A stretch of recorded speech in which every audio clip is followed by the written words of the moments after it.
Hi everyone, welcome back to my channel. Today I'm going to be doing a New Year's lifestyle videos that I've been wanting to do for I think last year, but now that I have 2 years under my belt of marriage and just living in a new house, and it's basically a new year.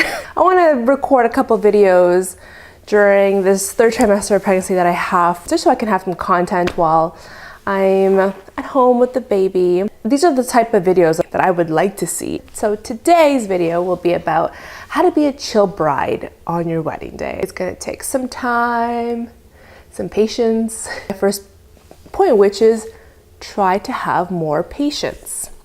Patience is a virtue, as we've been taught in school, in life, by many people that are older than you, but we outgrow it, don't we? There comes a time where you're either the most patient person in the world, the most quietest person in the world, which can appear to people that you're patient, but you're not really. And then some things in life just make you lose patience altogether. So how to have more patience on your wedding day? The first thing would be is to have the mindset that things will not happen as they should on your wedding day. Not all things will happen as they should on your wedding day, as you've planned them out, as you have listed and jotted and made notes about. You're working with vendors, you're working with third-party people that are coming into where your ceremony and reception will be. And so there's a three-party contract going on there as well. And lines of communication may be crossed, may be forgotten, or they may actually happen the way you want them to happen. So that's a good thing for those of you that had nothing wrong on their wedding day. Possibly 2 weeks to a week leading up to the wedding of what's gonna happen at this point is going to happen. Or on the day of, what will happen on that day will essentially happen as well. To have a little more organization in your life is my second point. That's to be a little organized throughout your wedding process. And I have a wedding planner video, which I can link. It'll be linked down below, my wedding planning series that I have. And it really did help me stay focused, stayed on track, stayed in communication with the vendors when I needed to, because I had a calendar with deadlines and when to communicate with this person and when to collect whatever it is I needed to collect from that person, and when to give deposits when they needed to be deposits and balances paid and everything. Because most vendors want their money before the wedding, if not the day of the wedding. A wedding planner, in my opinion, is one of the most important things you can have when planning a wedding, whether it be a wedding planner book, which is what I created, or an actual wedding planner, which their job is then to have their book for you and jotting down notes and keeping you on track for your wedding. Still talking about relaxing is relaxing the week of your wedding by not working the week leading up to your wedding. If you have the privilege to take off work leading up to your wedding, then I say do it. It was the best thing I could do.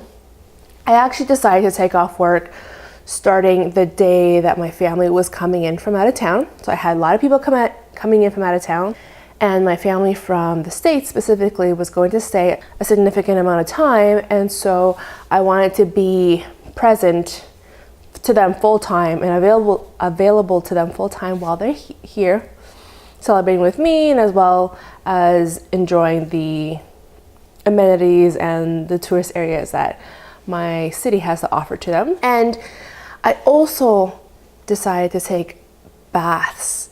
And I would say I'm a bath person, but I'm a shower person as well. So I don't lean towards one or the other, but baths really do relax you. And that's another point for me to you, is if you have the opportunity to relax in a bubble bath, even if it's a quick one, leading up to your wedding, it just has all these morphines and enzymes that are in the ingredients that could be put into the bubble bath, soaps, bath bombs, essential oils, whatever it is that you use in your bath, that can just help you be calm and relax and prep you for the chaotic day that your wedding will be. Another way to relax prior to your wedding is focusing on staying off social media, staying off platforms that trigger your brain to be active and have to really focus on, trying to have a lot of activity in your brain going. I would recommend reading a book that you enjoy, a hardcover book, and if not on your Kindle, for example. And it's just a good way to unwind from TV, from your computer, from your phone. Pick up a good book, read it in times when you're able to, of course, right before bed is a good example, or you're getting up in the morning, read a couple pages in and start your day. And it's also a good way to relax before your wedding day. I would say also drink lots of water. You want to stay hydrated on your wedding day. You want to be able to move around. It's going to be a long day of speaking to people, of dancing, of eating, and drinking water prior to the event is really good for your body. I mean, it's good for your body anyways to drink water every single day. But when you drink a little more water, get you ready for the wedding day, I think it's a great thing for you to do. And it helped, I think, with all the dancing I did that night. I did lots of dancing. I was the dancing bride, and that's all I wanted. I wanted to have a good time, and the party was great, and I just danced the night away. And like I said before, when it's out of your control, will be out of your control. Let it go, let it be. What will happen will happen. And yes, I'm saying this as now having been married for 15 months, so 2 years and 3 months I've been married, and it probably took until about my second anniversary that we were talking how our wedding was just great. We loved it. We loved every single thing about it. Not everything went to plan.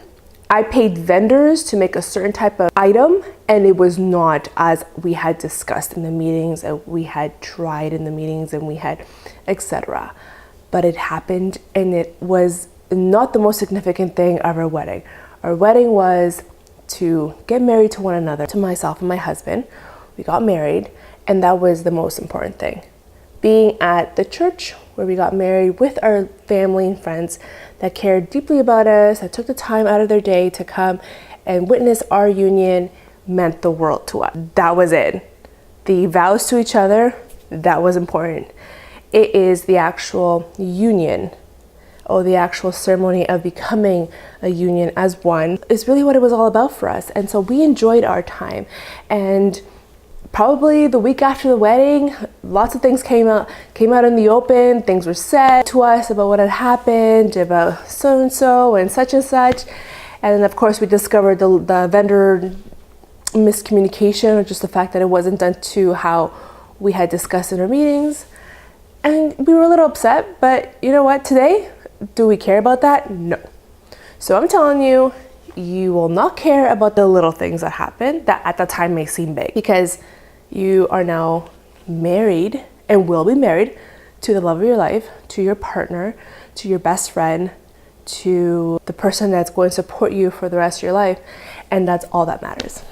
And then lastly, of course, just try to let it go. I mean, it really just leads into just try to let it go. Yes, there will be bridezillas. You will be possibly one, you may not be one. You may have a friend who's one, and you may have a friend who is not. But what's important is that the bride is getting married, and she's gonna have her ceremony. And the priest or the justice of the peace or the presiding licensed person that can marry someone will be doing the union. We'll be celebrating the ceremony with unifying one person to another and allowing them to become married before the witnesses before them.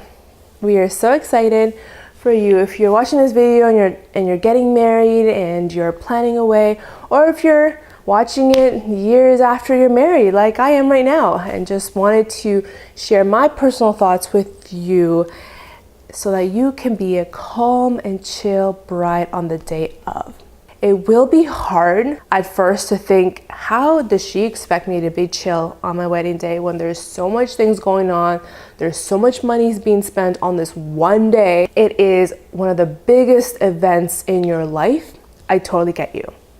I understand you. I have been there. But think about tomorrow. Tomorrow, after the day is done, after the wedding day is over, You are married to this one person that you love, and you decided to spend the rest of your life with them. Look forward to that. It's a great thing. It's a really good thing being married.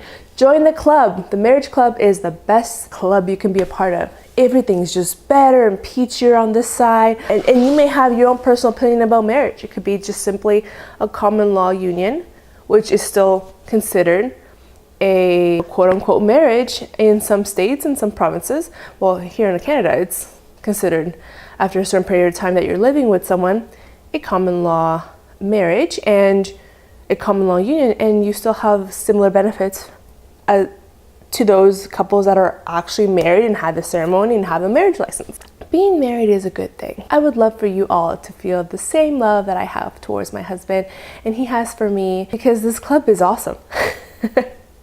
So I hope you all had a good day. Enjoyed this lifestyle video. I'll be creating some more. Coming at you soon. Bye.